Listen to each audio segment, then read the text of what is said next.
First of all, we just wanted to thank everyone for being a part, everybody for coming, because this is a monumental thing we're doing, passing on tribal knowledge. Uh, as we know, pass it on is our phrase that we use, and one of the most important things that we should be passing on is the knowledge. So me and Vince, we talk and we chop it up, and uh, this is actually something that came about from one of those conversations. So without belaboring everything, we want to let everybody be a part of this. So what we did was we gave you guys a visual of how this came about and how the conversation actually turned into where we are now. Um, so from with that being said, we want to go ahead and get things started. So yeah, I had a chance to actually look into that SUSU community-based savings plan. But really what I'm uncomfortable with is the tendency for it to become like a pyramid scheme. So I really prefer a version where there's like a end goal and the participants get their value back for their time, their effort, and their money. You know what I'm saying? No, true, true. Like when you think about it, the buying power of the black community is already over $2 trillion per year, and that's just in the U.S. economy. And that's a collective power that could be used to harness for the good of the community. And while that statistic is cool and everything, what is lacking is the education and the information, and that's where the real power comes from, right? Hmm. I mean, the information is like a recipe book, or a life hack. And I had a partner recently, and he just found a recipe book of his grandmother's, and he's now using that to make himself thousands of dollars with a mobile, food business. And see, I'd much rather leave a legacy behind like that, offers knowledge because knowledge leads to financial freedom. And when you have financial freedom, you're able to lift yourself along with others. Yeah, no, that's true. So, we are in these times right now that a lot of people have to be introspective, and a lot of people are thinking more about mortality and some of the challenges that we are facing day in and day out. But really, the gift of these times is that it's teaching us to endure hardships. So, what if we pass along that collective knowledge of how to thrive through these tough times and how to come out on top? Really, when I think about it, it's kind of like leaving a time capsule. No, I like that. I like that time capsule idea. We are in the information age, and knowledge is right here at our disposal. We have access to all the information that's out there. We have connections, we have friends. There's family members that know different things, have gone through certain experiences, associates, colleagues, and with all that information out there, we can harness it and share it for the good of our own family. Yeah, you're right. That's actually called legacy, leaving things better than how we found them. Dope, dope. Let's do it. Just to give you guys a brief gist, that was just us talking about financial education and financial freedom and just the value of information over actual physical money, because we want to know what to do once we get to a place where we have money. We want to know how to operate and how to pass that information along so that way the currency doesn't just pass through us without us utilizing anything from it. So with that being said, we're glad to have on Aaron McNair. This is our cousin that decided to partner up with. He's my cousin, as well as y'all's, and decided to partner up with us on this particular presentation. As you can see from his resume, he's very well prepared, and he's the type of person um, that we need on our team. That he's going to be there to be our go-between and help present and and and basically be the go between here for JC and Steve today. So thank you, Aaron, for being that guy. No problem. No problem. Appreciate it. And it's an honor just to be here. I appreciate the family reaching out to me and asking me to partner in this endeavor. I think it's a great idea. So Shed and Vince, excellent way to think about the legacy and those that are behind us and those that will come behind us. I think our family has demonstrated, pass it on. We take that very seriously. So with the knowledge that, that I've been able to pass on, obviously passing it on to my children, but how to get this across to the entire family was definitely something that intrigued me. So I'm hoping that all of Williams Lots can take the information that we're going to use in the future and that we're going to use today and continue to obviously pass it on. So without any further ado, I'll be glad to introduce our guest panelists today. First up, we have Steve Compton. Welcome, Steve. Steve started his insurance career in 2003 as a sales agent for the top Allstate agent, Mel Clemens. After leading the Mel Clemens sales team to the top 20%, he founded Compton Global Enterprises Incorporated, doing business as Steve Compton Agencies, and opened his own Allstate insurance agency. He sold the book of business in 2010. Later that year, Compton Global Enterprises went into contract with Horace Mann Insurance as a financial services agency. After missing After missing the hustle and bustle of running a large PNC agency, Steve decided to sell the book of business to a friend and go into agreement with Nationwide Insurance as an exclusive agency. In less than 5 years, the agency completed three agency acquisitions and mergers, ranked in the top 1% in auto sales and life insurance with Nationwide Insurance, and has written thousands of policies with Nationwide Insurance. Compton Global Enterprises Incorporated recently revised their agreement with Nationwide Insurance into traditional independent insurance agency agreement and adopted a new trade name to represent the vision of on principle Steve Compton Cornerstone Agency. Cornerstone Agency is a multi-line independent agency that represents dozens of top rated, uh, insurance companies for home, auto, business, and life. Steve Compton is a graduate of Ottawa University and Compton Jones College of Funeral Services. He is originally from Cleveland, Ohio, and now resides in South Fulton, Georgia, with his wife Crystal, three children, and granddaughter. Crystal is also an insurance agency owner and top performer with State Farm Insurance. Steve is heavily involved and holds positions in several civic and professional organizations, including treasurer of the Atlanta Association of Insurance Professionals and officer of Prince Hall affiliated Masonic organization. In addition, he is a speaker, coach, author, and licensed funeral director and embalmer. So, welcome, Steve. Very impressive resume. I'm sure it's probably more that we're going to cut it short there. We will turn it over to you guys in a short. Next, I would like to introduce John Mark, better known as JC St. Fleur. JC is currently serves as a youth minister leader at Potter's House International Ministry. He has been serving as a youth leader and pastor since 2004. Mr. St. Fleur has been a lifelong servant as a counselor, tutor, and mentor to young men and women both in and outside the church. Um, with the Port-au-Prince, with Port-au-Prince, Haiti as his place of birth and receiving formal education in the United States, he graduated from the Florida State University, FAMU, FSU College of Engineering with his Bachelor's of Science in Industrial Engineering.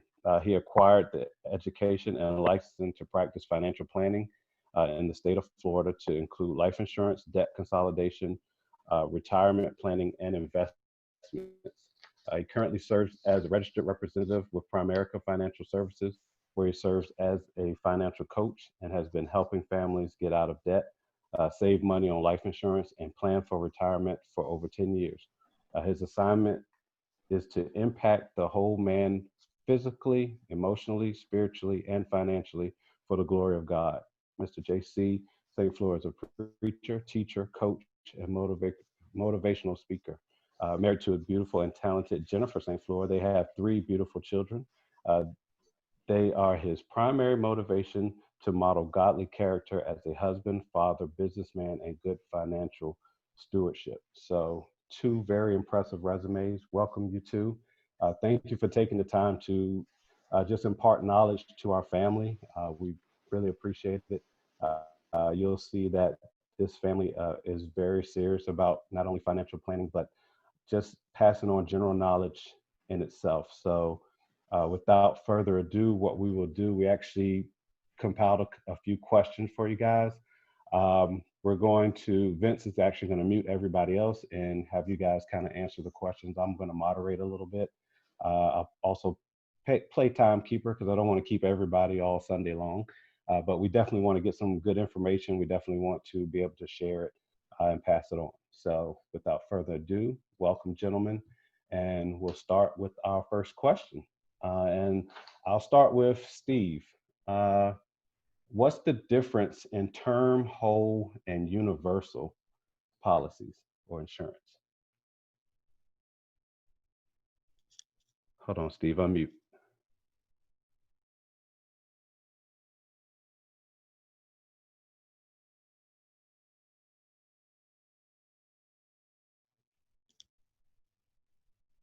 Unmute yourself, Steve. All right, can you hear me? Yeah, can hear you now. All right, all right. 1 second. I'm having some technical difficulties, so I tried to use my phone as well, just in case my computer went out. But I'm gonna pray that it doesn't give me issues.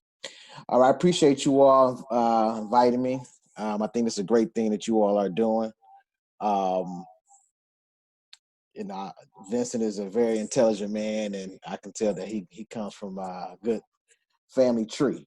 Um, and the question is, what's the difference between term, permanent, and then whole life? I believe you said. All right. Correct. Okay.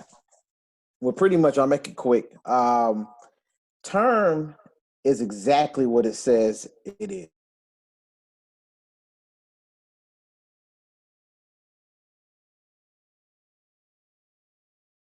It's a specific term. So that term could be 5, 10, 15, 20, 30, 40 years. And so it's just like renting a home or an apartment. You sign a lease. You're using someone else's property for the need of having shelter and that type of thing. Well, term life insurance is giving your family coverage in the event that something happens to you during that term. And so, for example, if somebody has a 15-year term life policy, at the end of the 15 year, one day, the insurance company does not owe you anything, and you don't owe the insurance company anything. Okay. But just like an apartment, you can still do month to month. But in life insurance, it's a renewable term. So you can go month to month per se, year to year. But since you're outside of the lease and outside of the term, you're going to pay more. Permanent insurance, instead of that term being 5, 10, 15, 20, it is for your entire life. That's the only difference. So the term limit is your entire life. Now, because actuaries, the people that work for insurance companies, don't know, they know how many people die every year. They know the average age of a person that of death, but they don't know when you're going to die. And so they came up with a time frame that they consider to be a permanent life. And so that could be 100 or 120 years. Okay. So for that time period, you have to pay your premium, and the insurance company has to provide a death benefit, God forbid, if something happens to you. Whole life is a permanent policy. There's only two types of policies, term and permanent. Everything else is a feature, function, or a name that a carrier came up with. There's only two. Now, there probably can be some products that's outside of the norm, but normally there's only two. Whole life is just another type of permanent policy because the policy lasts your whole life. So that's pretty much all it is. All right. Thanks. Appreciate it. JC, we're going to go to question 2 for you. And if you want to add anything to question 1, feel free to do so. Question 2, in desperate times, can you borrow against a life insurance policy? If yes, is there a penalty, and how do you have to pay it back? First and foremost, let me say thank you for having us. I was honored when Shedrick contacted me. And first of all, can everybody hear me? Okay, thank you. So definitely, and again, I admire this because what you guys are doing as a family collectively is something that even my family and I, since we're spread all across the nation, have been talking about doing. So again, I'm honored to see what you guys are doing. So please keep it up. But to answer your question, as it relates to borrowing from an insurance policy. So when you're talking about life insurance, because obviously with me representing Primerica Financial Services, and I tell people in my history of being in the financial service industry, if I ever ventured away from Primerica and stopped running my agency through them, I would leave the financial service business. Simply because of what I've seen in terms of how policies are written, what the features are versus what we teach. I always tell people, if you ever heard of Dave Ramsey or Susie Orman or Clark Howard and hear what they teach, and I can stop teaching because you already know the basics, okay? So in terms of borrowing from a life insurance policy, first of all, anytime, Mr. Copeland, he and please forgive me if I mispronounced him there for a second. I apologize. But Steve mentioned something, and when he said that there's only 2 types of policies, I'm going to dive into that a little bit and just add a little tidbit. There is only 2 types of policies. There is either going to be term insurance or what we classify as cash value. Okay, now. Cash value is where it gets a little tricky, and this brings up the question that you're asking. Cash value is where they start tagging on multiple names, i.e. whole life or universal life, whether if it's index universal life or variable universal life. Some people will offer you what they call return of premium insurance. And I always tell people, anytime somebody offers you a policy and tells you that you can get money from it or borrow money from it, run the other way. That means you're about to be taken advantage of, okay? Because in order for an insurance policy to grow cash, that means I've been overpaying for life insurance for a time. So in short, if I get to borrow from an insurance policy, that means technically I'm borrowing my own money. So, and again, feel free, you as Aaron, as a narrator on this, feel free to chime back with me on here. But let me ask you this: if I owned a bank, would you feel comfortable coming to me as your banker and telling me that, and when you ask me to make a withdrawal, I tell you have to pay it back with interest? No, I get you. Yeah. Sense? So whenever you're looking at an insurance policy that has cash features, there's a couple of things to be mindful of. So if you're taking notes, this is a great spot for this. The first thing with it is that when they says that it grows cash, typically the first 3 to 4 years of that policy, the cash value account is 0. So imagine I've been making deposits into a bank, and yet 3 years, 4 years later, I'm just now starting to see my account grow. They'll tell you it's going to gain interest, and typically the interest on that ranges somewhere between 0 to 4%. However, when it's time to borrow, the typical borrowing rate ranges from 6 to 8%. So in other words, you're giving me my own money that you were not giving me interest on, but now you're charging me more in order for me to use my own money. And then lastly, when you borrow against that insurance policy, basically, if God forbid the person pass away before that loan is paid back, that amount will be deducted from the face amount that the family was supposed to be receiving. So to answer your question, this is where again, our teaching comes in, where we say if you're better off buying term insurance and taking the difference and investing that into something like a Roth IRA. Because now I don't have to borrow from my Roth IRA. If I need to make a withdrawal, I can just go ahead and take that, and it doesn't affect the face amount of my life insurance policy. Does that make sense? Makes sense. I appreciate that. So basically, from your answer, you just segued into our third question. And I'm almost willing to bet that based off that question, what your answer may be, but I'm gonna go ahead and leave it there with you, which was, are there certain life insurance policies that you can also use as investments? And I think you kind of answered that by saying we may want to do a term and then take the rest and invest. Would that be a accurate answer? Correct. Never mix insurance and investments. Okay. Let me make that very clear. Never mix insurance and investments. The only investment that could be potentially viewed as an insurance policy is if someone is using an annuity. Because now that means, let's say it's my retirement assets, I'm taking that, I'm purchasing an annuity, and then part of that annuity feature is whatever I started with could be at minimum be used as a death benefit if I pass away, regardless of how long I've been using that money for. But never use, if anyone ever tells you they're offering an insurance policy as an investment vehicle, run. Okay, appreciate it. All right, we're going to turn it back to Steve. Appreciate that answer, JC, for 2 and 3. Question number 4, if your beneficiary is under 18, how is the policy handled if that policyholder passes away? All right. Can you guys hear me? Yes. I have difficulties here. Well, first, let me say it depends on the state that you're in, but technically, the person technically has to be an adult. So if that person is not an adult in that state, there's a possibility that those beneficiary proceeds could be hung up in probate court.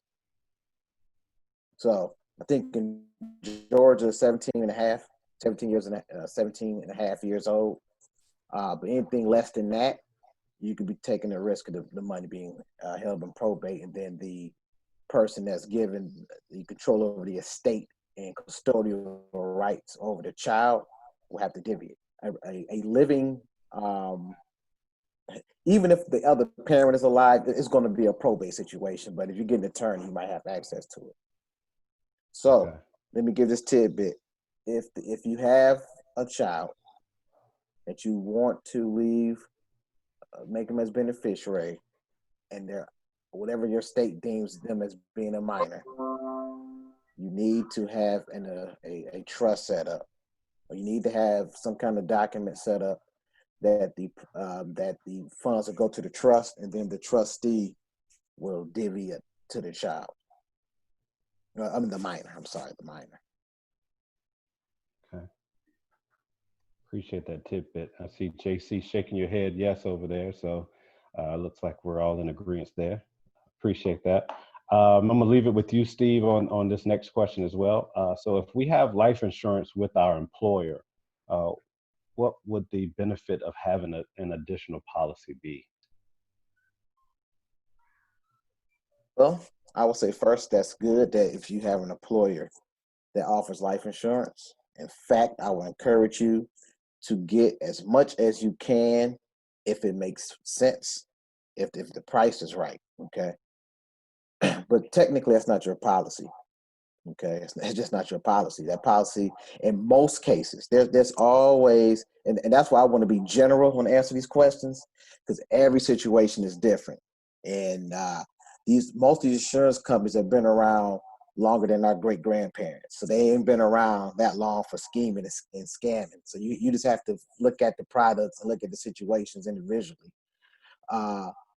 Life insurance at work is a great thing, okay, because you can get it as usually the underwriting is easier, it's more affordable, but it's not your policy. And when you no longer work there, you're probably not going to be able to keep that policy, okay? So get the policy from work, but you want to have your own, unless you plan on staying there. for the rest of your life. And even then, if when you retire, it could be probably more difficult for you to get a policy on your own. And so, um, the policy at your job is not owned by you. And some people say, well, I heard that the person is able to keep their policy when they no longer work at a place of employment. That's possible. And that will only be because that carrier, the insurance company, wanted to do something. But there's no COBRA, there's no federal law, no state law that mandates an employer or an insurance company to work with you for life insurance after you no longer work there. Okay. May I chime in on that real quick, Steve? Oh yeah, no problem. Okay, so and Steve's right on point. And a lot of times I like, they say, a picture's worth 1,000 words and a story's worth 1,000 pictures. Okay, think of it this way. Life insurance on the job is what I call the company car. You think about it this way: if you get a job where they're offering you a company car, what happens when you leave that job? What happens to that car? Company keeps it. Company keeps it. You have to give it back. Okay. So same thing, life insurance on your job, in most jobs, and not every job, because there are some jobs that contract someone from the outside where the policy is technically yours. You can actually keep it with you, but in most cases, they're still going to have something that they subsidize for you as well. Okay. So, experts will tell you need to make sure that you have your own coverage outside of work. Okay. The life insurance outside of work, and think of it this way: the younger you are, the healthier you are, the cheaper it is.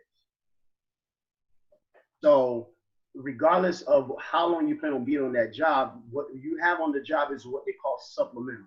Just like health supplements, you need to be taken in addition to food. So whatever I take on the job is going to be supplemental to what I already have outside of. And you should have outside of the job anywhere between 8 to 12 times your annual salary in life insurance if you want to be adequately covered. I think that's probably in another question about that at the same time. Okay. So you need to have 8 to 12 times your annual salary in life insurance. But make sure you have your own outside of work, because now that's the one you get to take with you. And I've seen instances where someone gets that certificate, because that's what you get on the job, is a certificate from the employment type insurance, where the person passed away and the company keeps the proceeds, because it was, again, like Steve said, the company's policy, and it was not for that family. So in short, make sure you have your own coverage outside of work. Noted. Thank you. Appreciate that. Next question. JC, we'll stick with you here. What are the differences in rate based on age and health? Very good question. So that kind of chimes into something that I just mentioned a second ago. First off, the younger you are, the healthier you are, the cheaper insurance is. Okay. Now rates will vary. And we always say that, you have to decide whether you're going to get quality or if you're going to get price. Okay. You want a balance of the two.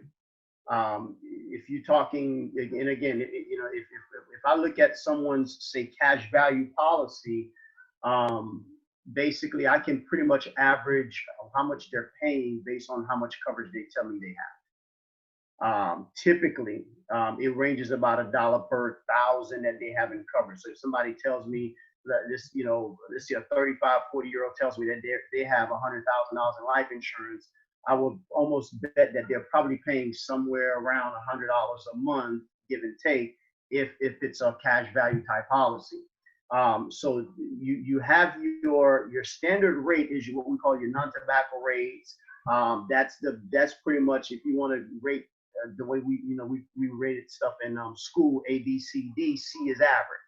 Okay, standard tobacco, non-tobacco is average.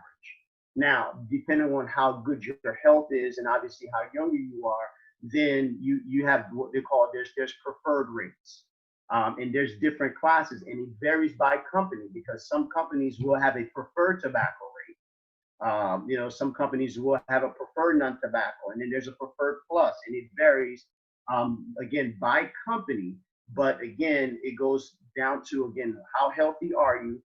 How young are you? And then, of course, just note this: if you are a smoker, your standard rate is nearly now going to probably double. Okay, just that quickly. If you have, again, health, challenges, that's going to play a factor as well. Some companies will also look at even criminal background, to say, yes, we're going to cover you up to this point, or we're going to rate you for a while, and then if you stay clean, then so it varies by company. The key thing is just make sure that when you're getting a quote, make sure that whoever that agent is giving you the details on how their company functions. Great, thank you. Again, perfect segue, and I'll pass it back to Steve for our next question, which is, Steve, you seems like you've been around the block a while with this insurance, and the question would be, what's the difference between companies, and what amenities or features actually stand out, and what should we be looking for?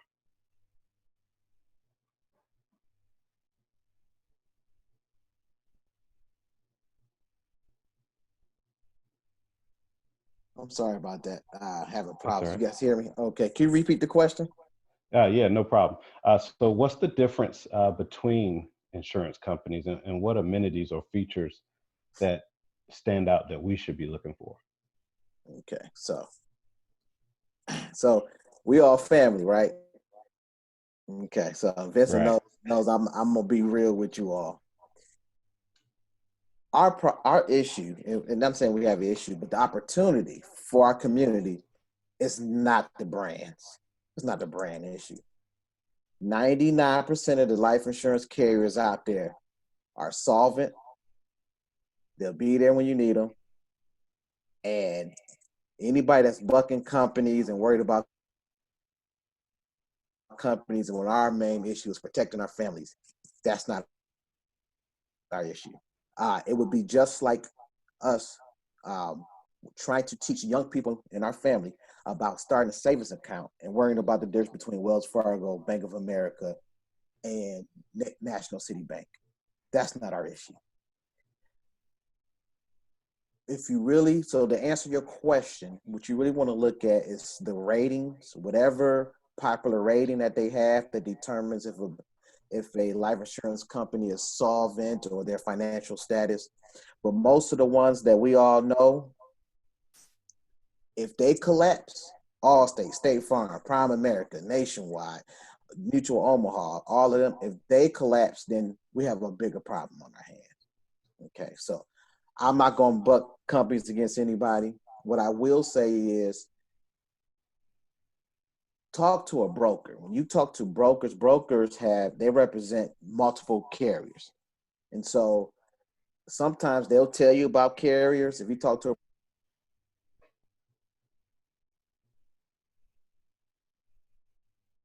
broker, they'll tell you about carriers. I'm a broker, okay? A lot more detail about some of the substandard carriers, but most of them is quality. And so we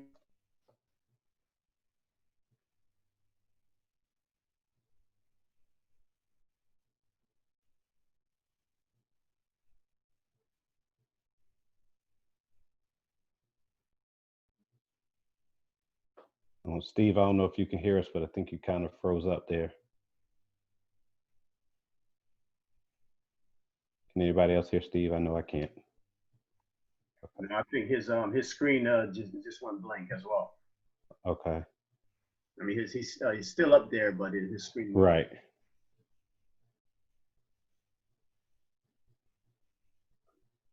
All right. What we'll do, JC, we'll jump into the next question, and hopefully Steve can join back in with us while he was trying to answer that. Does estate planning assignment supersede the insurance policy if the beneficiary is different? If you've already assigned your insurance policy to an estate, so that means you've already changed the estate, the life insurance beneficiary to the estate. then the estate supersedes, because then technically at that point there should not be no person beneficiary on that insurance policy anymore, unless Okay. you do like a split. So I mean, again, when you're talking about having beneficiary on an insurance policy, you will have, I can have 50% goes to my wife and 50% goes to my kids, which means, of course, obviously the kids wouldn't be able to touch it till the age, which that goes back to the whole state question that we talked about earlier. But ideally, if I'm making my estate the beneficiary, then there should be no more beneficiary on the insurance policy, because it gets fed straight into that estate. Okay, that makes sense. Thank you. I see Steve is back. Steve, can you hear us okay? Okay. All right, we're going to try to finish up that question. You were right in the middle of giving us some good detail about the companies and what you were sharing with us. If you could go ahead and try to continue that, we appreciate it. You can unmute yourself. Okay, I'll just wrap it up. Like I was saying, pretty much that's not really the brands and most of the carriers that's out there that's not the issue. Can you hear me? Yeah, gotcha. Okay, all right. Yeah, so that's basically what I was saying. So I wouldn't get caught up in the carriers, different carriers. Yep. Okay, appreciate you, man. All right, 2 more questions to go, guys. Appreciate your time with all of this. Next question, insurance policy payout process. At the time of death, including the turnaround time, what does that process look like? Who's the question for? Steve, if you could go ahead and tackle that for us.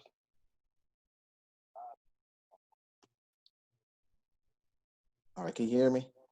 Yeah, we can hear you. All right. Well, it's going to depend on that's going to depend on the carrier. And also how the person passed away. That has a lot to do with the death certificate. So, yeah. So it's basically going to depend on the.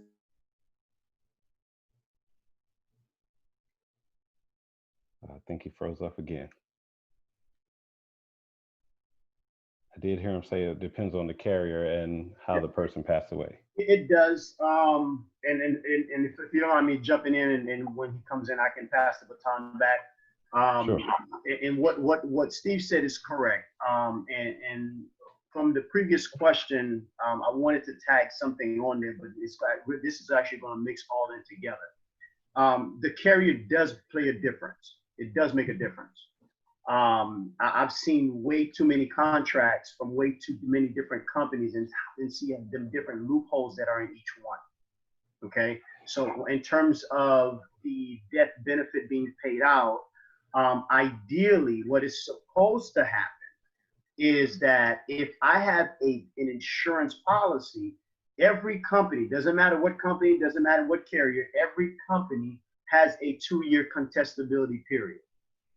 Okay, what that means is this, and I'm going to show you guys how to overlap the two. Okay, what the 2-year contestability period says, if I purchase a life insurance policy today and I pass away within 2 years, then the company, any company, reserves the right to investigate to make sure that there was no, for lack of a better phrase, fraudulent activity done when that contract was written.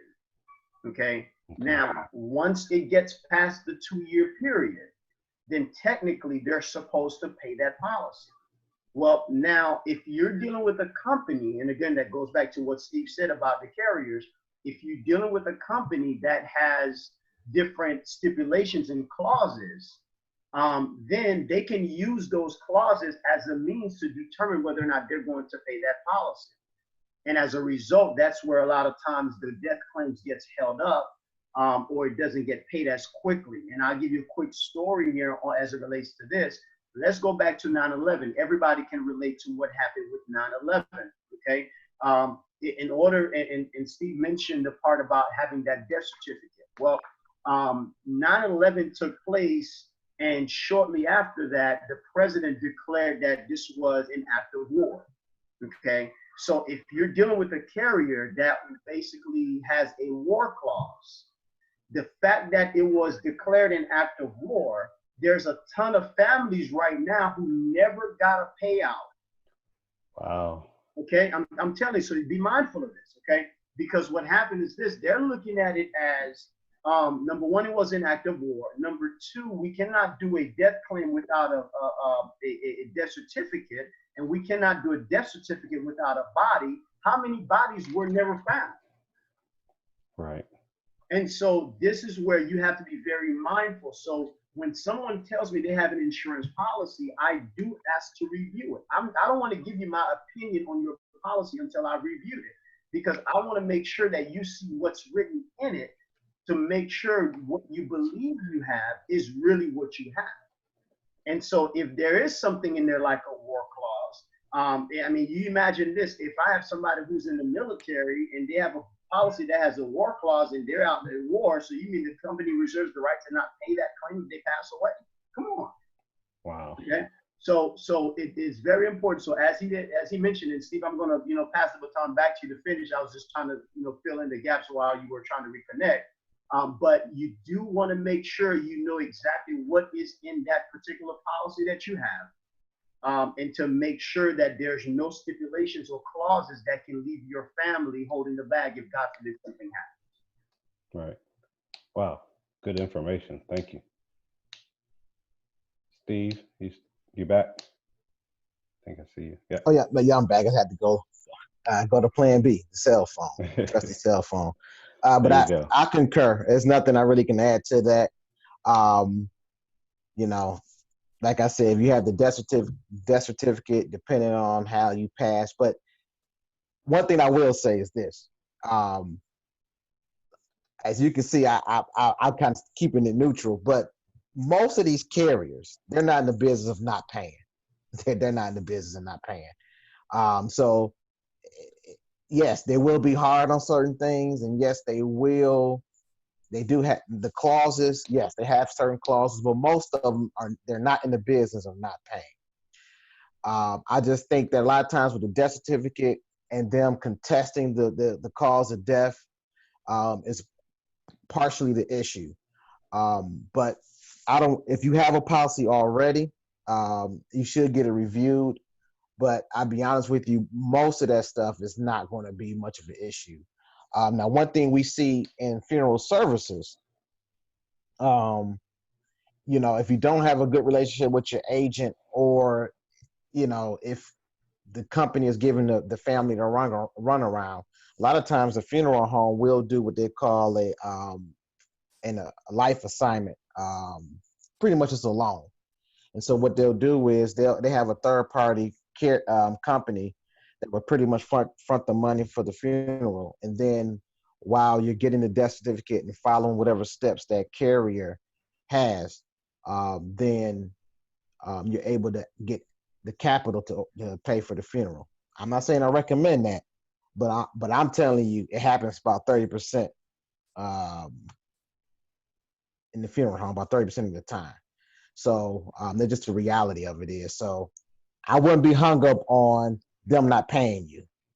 They're in the business of paying, but Gotcha. there are situations that things happen that it will be a longer process or a very unusual clause that they won't pay. Okay. All right. Appreciate it. All right. Well, with that said, gentlemen, we definitely we got about 9 minutes left. We covered all the questions. JC actually answered our 10th question earlier, which was how do you figure the amount of coverage you should buy? And JC, correct me if I'm wrong, but I think you said 8 to 12% of what your salary is. Was that correct? It's 8 to 10 times your salary. Now that's the basic. Okay. And let me I guess bring that in a little bit. There's a certain things that your life insurance should be able to cover. Okay. And this will keep you from falling into certain holes, if you will. Your life insurance should be able to pay off any remaining debt that I have. it should be able to replace my income. And that's the 8 to 12 times your salary. Okay.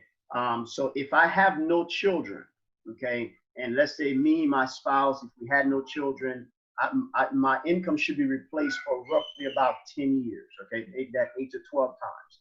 Now, if I have kids, technically, it's supposed to replace the income until the youngest child graduates from college. Okay. And then, of course, if I have a mortgage, okay, 30-year mortgage, again, my wife and I, we just closed on a new home last month. So I've already factored that in. And so guess what? If I drop dead tomorrow, I don't need her to be concerned about what's going to happen to the mortgage. So it should pay off the mortgage. Final expense, and depending on where you are, what state, what city, typically a funeral could run you anywhere between 10 to 15 or more $1,000. So that should be taken care of.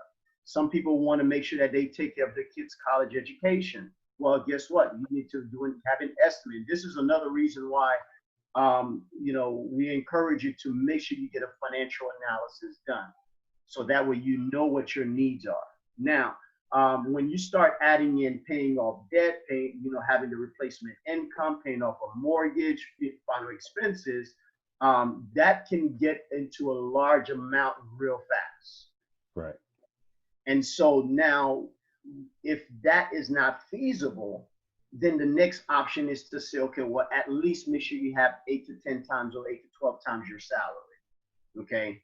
And then if that is still too much, then this is where now we have to go based off of your budget to make sure you at least have something, okay, versus the need. So I always tell people, if somebody calls me right now and say, hey, JC, I need some life insurance, then I'm going to tell them, listen, there's two ways I can basically quote you life insurance. I can either go based off of your budget or what you need. And so first I'm going to assess the need. And so if I assess the need and I see that that's not fitting in your budget, then I'm going to figure out what I need to do to get something that fits in your budget and make sure you understand what I'm doing. Does that make sense? Okay, definitely. So with that being said, it is, again, basic bare minimum, have 8 to 12 times. So we roughly rounded about 10 times your salary to make sure that if something happens, God forbid, my wife and kids will be okay. And then, and I'll tell you, there's one last tidbit I'll add on that and I'll move out of the way, is by making sure you have the adequate life insurance, it also keeps you from getting bombarded by what a lot of people call mortgage insurance. If you ever close on a house or you've done one in the past, you probably got bombarded with a whole bunch of quotes and offers for telling you, hey, get some insurance in case something happens, to pay this off and so on.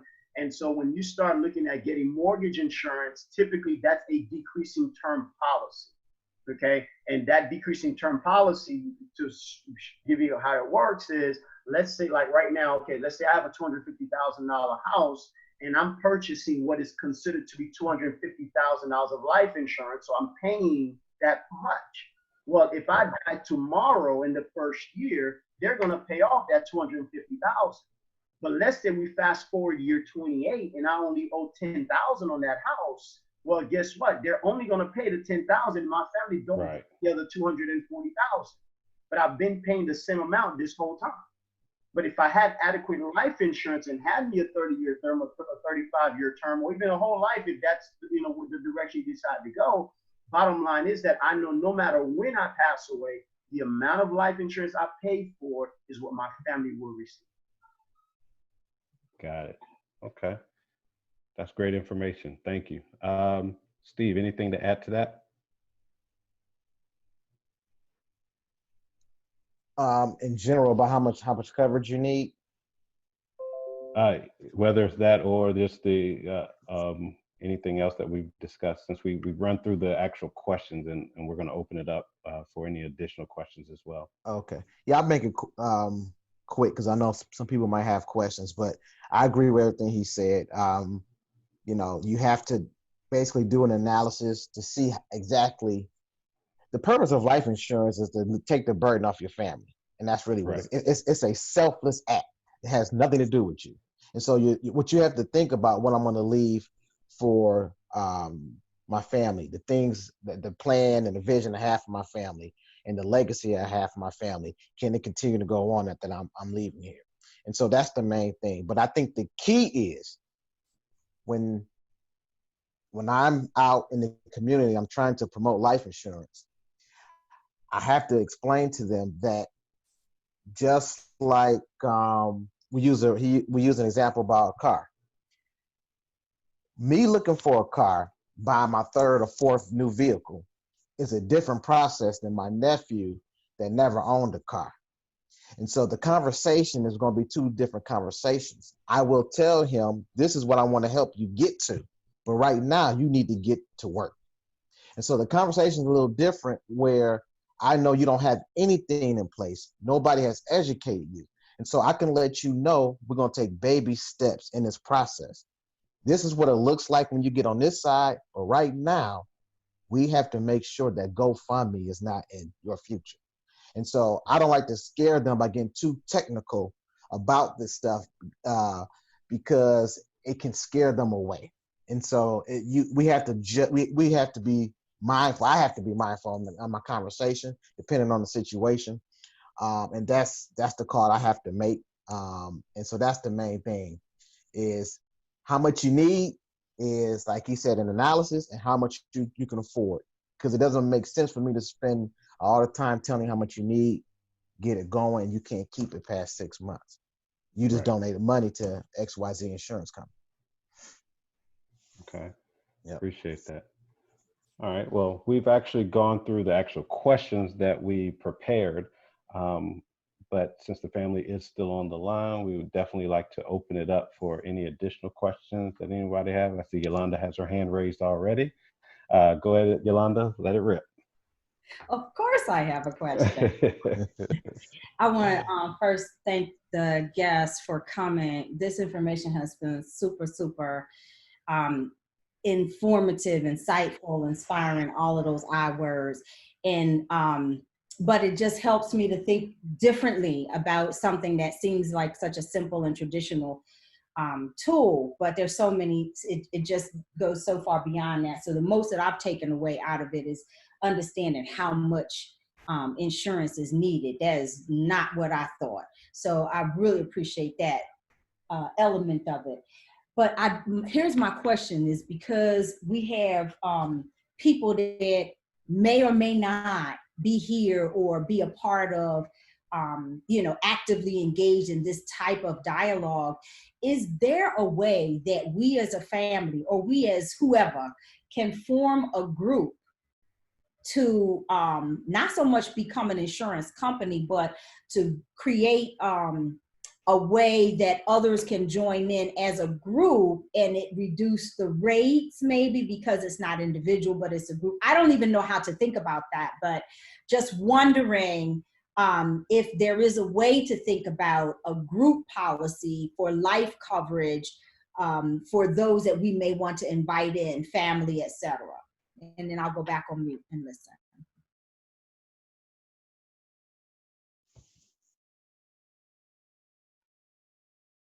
Steve, you want to jump in on that one? Yeah, I can do it. All right. Good question. Very good question. Now, the short answer is, well, it's a yes or no question. Generally, if you ask somebody, they will say no. Okay, because basically what you would be doing is, like you all's family, yeah, you get together and have a family reunion and say, look, we're gonna create this group just so we can get lower rates and get family members qualified that might not have the world's greatest health.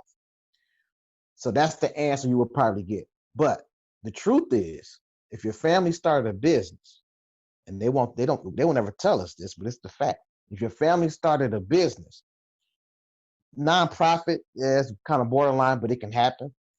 If your family had a business and you had employees, the family members, then yes, you could start a group life account. And most of the workplace carriers, 90% of them only need 2, 3, or 5 lives. So my agency with 4 employees can get a group life plan for my 4 employees. So the family will have to be a legitimate business. Now, nonprofit is going to be a little challenging, but it's possible if the nonprofit has W-2 employees. You have to be W-2 employees. So yes and no. Just the family can't just get together. The family have to have a business. Then the business can get a group life plan.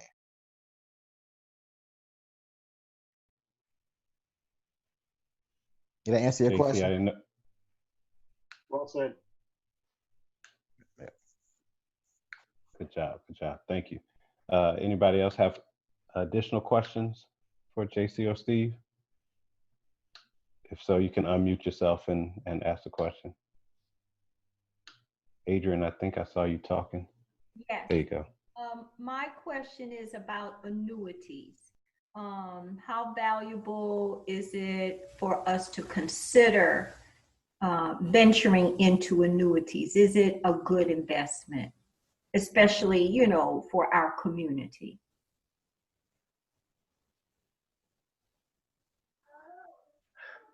In regards to annuities, it all depends on what your goals are. And that's really what it comes down to. It's your suitability. It's what are your financial goals? If I'm dealing with somebody that is concerned about preserving their assets, but yet still be able to get an income coming in, then definitely an annuity may be a good way to go. Because a lot of people really love the idea of pensions. Because you remember back in the day, mostly every company had pensions. And if you work for the state, most state entities have a pension. And so a lot of people like the idea of a guaranteed check. Okay. And so if your goal is to have that guaranteed income, so I don't care what happened with 2008 or even COVID-19 in March, I know that my check that I'm supposed to get to pay my bills is going to keep coming in, then an annuity may be a good way to go. However, annuities are written very differently. It's very similar to life insurance. It's all about your carrier. So you want to make sure you know what the features are for your annuities. When I first got into the financial service business, I did not care for annuities. I'm just going to tell you that now. Over the years, annuities have evolved. They've gotten better, but you've got to know exactly what the features are. So for me, when I look at putting a client into an annuity, I look at the guaranteed income. I look at the guaranteed step up. And when I say step up, meaning that if that the separate account goes up in value, does their income also increase? Because that's where we can compete against someone receiving a pension. And then, of course, I'm going to look at the death benefit. I'm going to look at does it go back to the company that's offering that annuity, or can I leave my death benefit and or my separate account to my beneficiaries? If I may say this, the ultimate goal and the reason why you guys are having this forum and this conversation is really, and I haven't heard that phrase said here tonight yet, so maybe I missed it, but it's really about generational wealth. Let's just be honest about that. It's about the next generation and not having to start over. And again, forgive me because it's hard for me to speak and the scriptures don't come out, but the Bible says that a good man leaves an inheritance to his children's children. And if we dive in deeper, it goes on to the 4th generation. If we look at generational wealth, it was supposed to skip a generation. Translation: the work that I do now in my home to live was really only supposed to be to build an asset for my grandkids, not for me to pay my bills. What was supposed to happen is that my grandfather's work was supposed to take care of me in the now. And my father's work was supposed to be in preparation for my son and my daughters. So wealth was supposed to skip a generation. But because of, again, lack of information, not knowing where to go, what to do, how to do it, how the world, again, I can go back 100 years and talk about some of that structure. But because of that, we've missed out on generational wealth.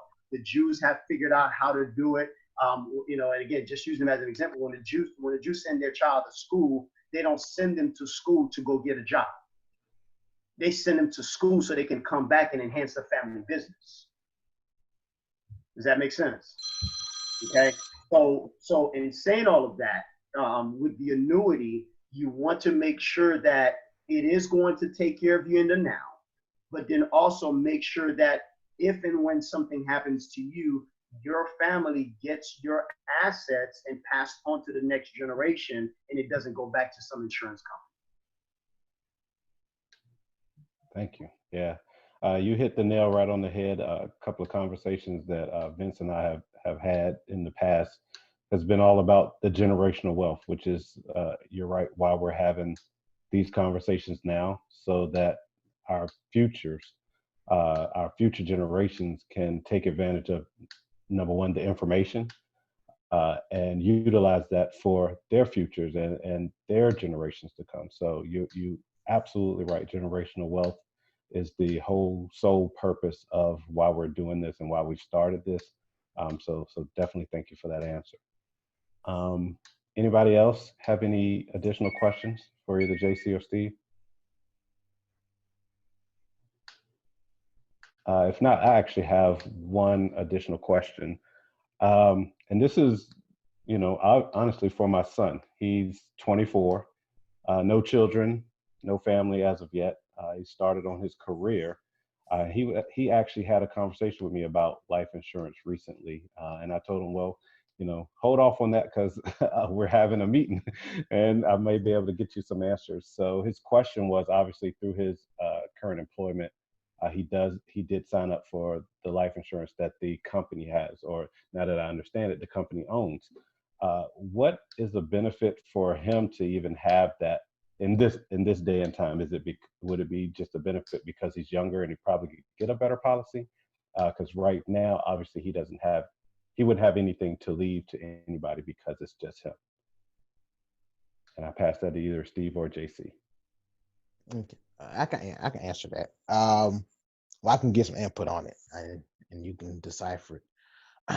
Like I always tell Vincent, when I've been telling Vincent, we've been talking about this, but I always tell people, sometimes when we look at life insurance, it became a commodity.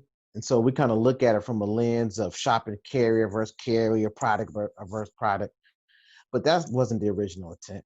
Most life carriers start off as societies and benevolent societies. And they weren't necessarily money makers. They were like, for me and Vincent Prince Hall Masons, the whole intent was we were members of part of an organization. Something happens to brother Vincent, we're going to make sure that the widows and orphans are taken care of. That is how the life insurance company started. And so I tell people, when you're young, the key is to become a member of the club. Your health gets you in the club. Your finances pay for it. And so what he would essentially be doing is he still should do a financial analysis, and kind of predict and project all of that situation, to determine how much life insurance he can get. Okay. But like I said, that's the deep way. But if I was to have a conversation with him, it'd probably be a little different. But I would tell him, get a certain amount of life insurance, get in the club, qualify at your young age. Now you're in. And once you're in, you're a member of the club, you don't ever have to qualify for it again. And so that's really what I would tell him. You're not thinking about your situation now, but as your life changes, as you begin to build wealth and assets and have a family, you will have already qualified for the club as a 24-year-old. And so they're locked in with you under that health rating. And so that's the key. So the earlier we get them in the club, the better the rate is. Okay, the rate can change if they decide to convert the policy, but they can't never test him again. It doesn't matter what ailments occurs, doesn't matter what size, no matter if they even start smoking again, they're stuck with you. And so that's the key, is to get in the club as long as you can, as healthy as you can. That's my general scope on it. Hey, can I chime in a little bit on that? Real quick? Definitely. Okay, couple of things. One, what Steve said is correct. Then there's a but. Um, they cannot test you again for the face amount that you initially had. However, if you need more coverage, excuse me, if you need more, the more they're going to test you. They can't kick you out. Okay, they can't kick you out. So for a case in point, if I'm talking, referencing your son, if I'm talking to a 25-year-old, no kids, not married, no home, I'm going to tell them, listen, get the basic. Get a $150,000 policy at your age is going to cost you about $33 a month. Okay, get that. And then now they will never run a test on you or ask you to do a physical or have asked you to requalify for that 150 or lower. However, if you say, you know what, I want to now get an additional 350 because now I need 500,000, that additional 350 you will be tested on. It will be based on your health at that time, okay, and your age at that time. So be mindful of that part. Now, what I will tell you in the big picture is my philosophy, and again, obviously, everything around me revolves around that, is I'm not going to keep renting a house if I own my own. I'm not going to keep renting someone else's car when I just bought a new truck. Okay, so with that being said, I'm going to keep renting what you have and focus on making sure my credit is built up so I can buy my own house. Right. And you have to think of life insurance the same way. Just like we talked about, life insurance, it's a renter's product. You're renting someone else's wealth because I don't have $500,000 or $1 million of cash sitting there or in an annuity somewhere because I've accumulated that. I'm going to get that much in life insurance. But the minute that I've accumulated my assets to where now I have $1 million in assets, life insurance is a choice, not a must-have. Right. Okay. So using your son as an example, I will tell him, get your 150, but let's focus on maximizing your Roth IRA. The government's allowing you going to put away $500 a month into this Roth IRA. If you maxed it out from, you say he's 24 now? Right, correct. Okay, so from 24, if I go from 24 to 31, by the time he gets to 31 years old, he'll probably be married or maybe thinking about getting married, maybe potentially have a couple of kids. So so now he has more financial responsibility, so which means he may not be able to max out his Roth at that time. Well, guess what? If he maxed out his Roth from 24 to 31 and stopped, by the time he's 67, 68, he'll have $2 million sitting there waiting on him if he did nothing else. Well, guess what? If I have $2 million in assets, I don't need $150,000 in life insurance. Correct. Makes sense. So I'm going to I'm going to rent your wealth to protect my family while I'm focusing on growing mine. And as soon as I accumulate mine, I'm going to say thank you, but I'm going to stop paying you rent because I can take that money and put that towards my investment instead. Excellent. Thank you. That was a great response. I appreciate both of you. All right. If there's no more questions, I'm going to pass it back to our host, Vince and Shed. If you guys want to close it out for me. Thanks again, JC. Oh, hold on, Roz. Quick question. As I was nearing retirement, I remember being asked about nursing home insurance. What is your opinion of those? I didn't purchase any. I'm fairly healthy, but I was bombarded with a lot of companies that were asking me to purchase nursing home insurance. Can you comment on that? Steve, do you do long-term care or do you want me to talk about it? Oh, so what you say? Do you do long-term care or do you want me to talk about it? You can talk about. I can do it, but you can talk about it. That's fine. Yeah, I can do it. I feel like we can tag team this thing all day. Oh yeah. So to answer your question as it relates to nursing home insurance, okay, it's really long-term care. It's not really nursing home per se, although it involves nursing home. Okay. Once you're beyond the ages of 40 plus, as long as it's feasible financially, I'm going to encourage you to get it. In most cases, while you are on a job, a lot of companies will also offer you the option to get it through them at a discounted rate, which you can then carry with you. So if you can, definitely get it. Because what happens is this, long-term care coverage will also take care of you, not only because you're going into a nursing home, but maybe you are staying at home, but you need an in-home nurse to take care of you. That's going to cost. One of the biggest things that depletes seniors' retirement assets is healthcare costs.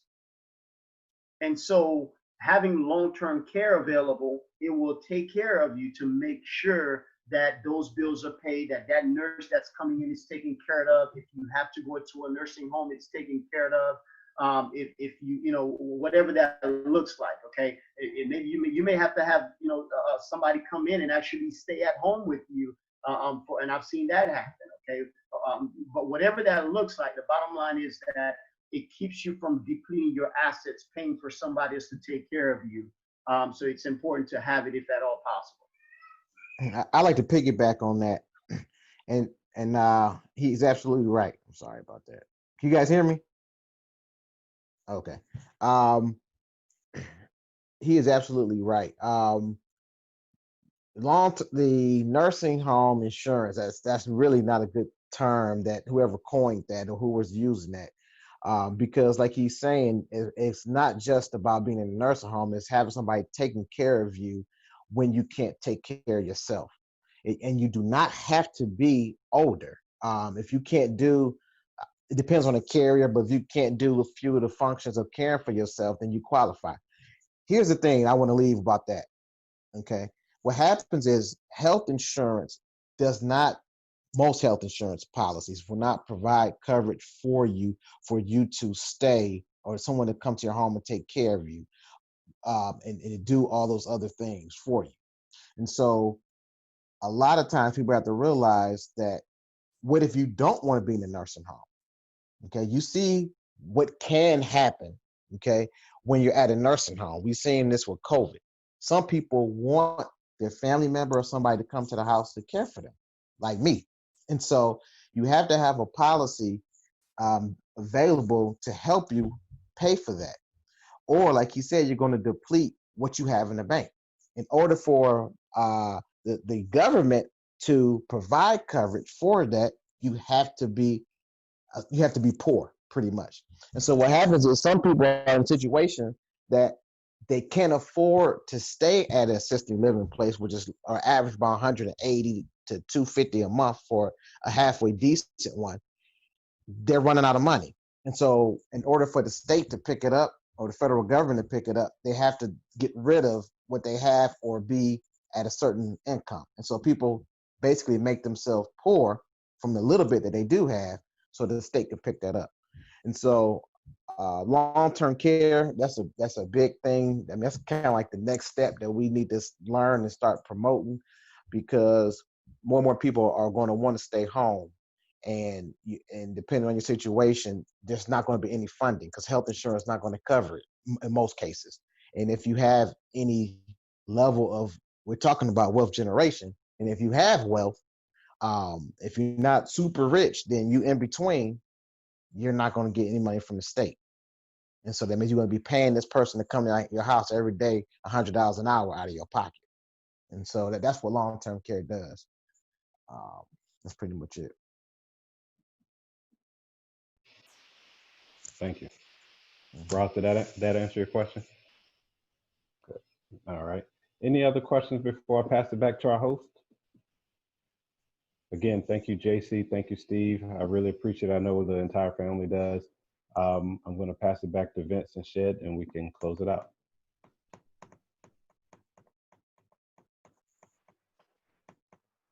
Thank you, Aaron. Thank you, Steve and JC. Can you guys hear me? Yeah. Yep. Yes, sir. Okay, awesome, awesome. Just want to send a special thanks to everybody who participated.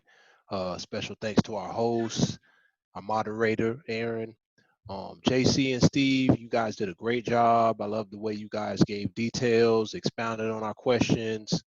and just lent your time to us. So we really appreciate you guys. Hopefully this is something that is going to continue to promote generational wealth, because that's what we're here for. Yes, sir. Thank you for having us. Thank you for having me. Thank you. Thank you for inviting me. Not a problem. Vince, got anything All you right. want to add, brother?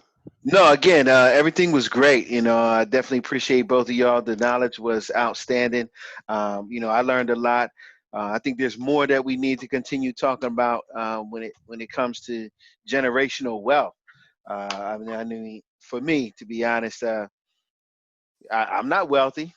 So I do want to have some money, have some riches, all of that. But some people get selfish. Like, I got to think about myself. Can't worry about the next generation, or I don't have any kids. I need to worry about myself. But I think as a family, we do need to start thinking about that, and using these vehicles that we have at our disposal to promote that generational wealth for our families. And let's not just say pass it on, and let's actually do that, pass something on. So I would like to continue these conversations, offline with other family members, and with the current family members on the phone. Um, I was telling Yolanda today we need to stop talking about death, because there's more to financial uh, literacy than death. Our past two topics have been about death and preparing for that. So I think we're going to go forward and talk about something a little more brighter the next time, hopefully. But again, I thank everyone for coming on. I'm going to pass it to Yolanda, the other committee member, to to give some remarks, closing remarks. Closing remarks. Well, I do thank the Lord for the spirit of this discussion. And I thank God for putting it on you guys' heart to pull this together, because it will go beyond today. And that's what is so powerful about it. So I know that the guests are probably like, holy cow, what kind of family is this? Well, you know what? We are the product of people who did come before us, and they passed something on, right? And now we are here and realize, okay, we want to not just pass on, the fried chicken wing, but we want to pass on a legacy and leave our next generation and those beyond us up to the fourth generation and the fifth generation. We want to endow them with not just the power of the Holy Ghost, but the power of self-investment, and then investing in their communities and their families. So thank you for laying that foundation for us today. It really feels historic to me. So hats off to the fellas for pulling this together. I'm super proud of you. I love you much. And thank you, our guests and participants, for being here today. Thank you. Absolutely. One more thing real quick, I just wanted to throw out there, because this is a recording and this is a time capsule. So I just wanted to just invoke the spirit and the thought of shouting out the people that are going to see this 100 years from now, 50 years from now, the next generations to come. So, you guys found us. Good job. You're welcome. And enjoy it. Thank you. Bye, everyone. Bye, everybody. Thank you. Good evening.